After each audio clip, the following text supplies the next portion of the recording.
question 2007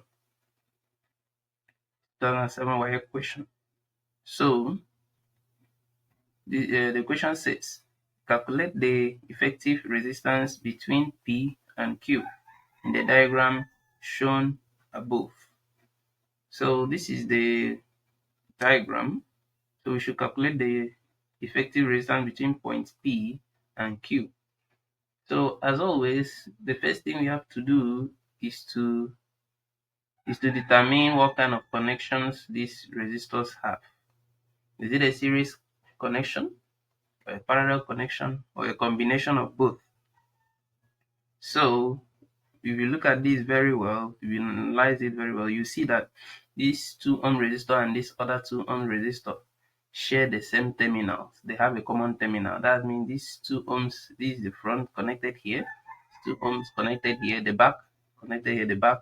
So you see they share common terminal. So these 2 ohms and these 2 ohms are in parallel. So you analyze them as parallel. Then after analyzing these 2 ohms in parallel, their equivalent will now be one resistor. The equivalent will now be one resistor that is in series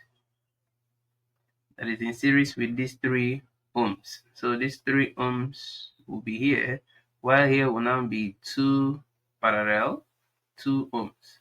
So if you resolve these 2 resistors that are in parallel, and they will become one, they will act like one resistor. You replace it there, and then this one resistor will now be in series with 3 ohms. And then you also do series analysis, that is this plus that, to give you the equivalent resistance. So let's get to work quickly. So for this 2 ohms here and 2 ohms here,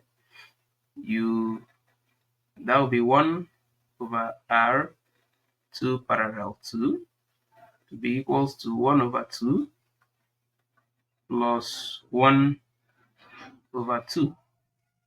So that 1 over R 2 parallel 2 will be equals to what? The LCM there is 2. So that will be, the LCM there is 2. So you write 2 there. Though I have plus I have is 1, but if you follow the rules of adding fraction, you still get it to be on the safer side. 2 divided to 1, 1 times 1, 1. 2 here divided to 1, 1 times 1, 1. So you'll be having 2 over 2. So that means 1 over R2 parallel 2 will be equals to what? 2 over 2, which equals to 1. Equals to 1. And then if you take reciprocal of that, R2 parallel 2 will equals to what? 1 ohm. So we've analyzed the parallel resistors. So now what we have is this.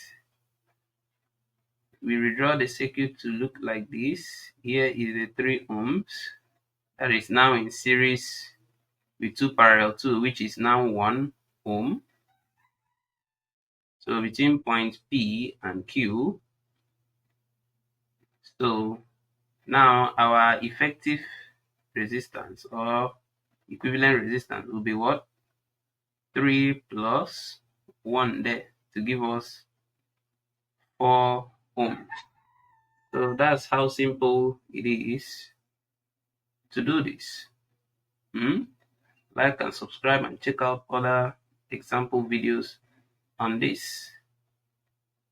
Thank you.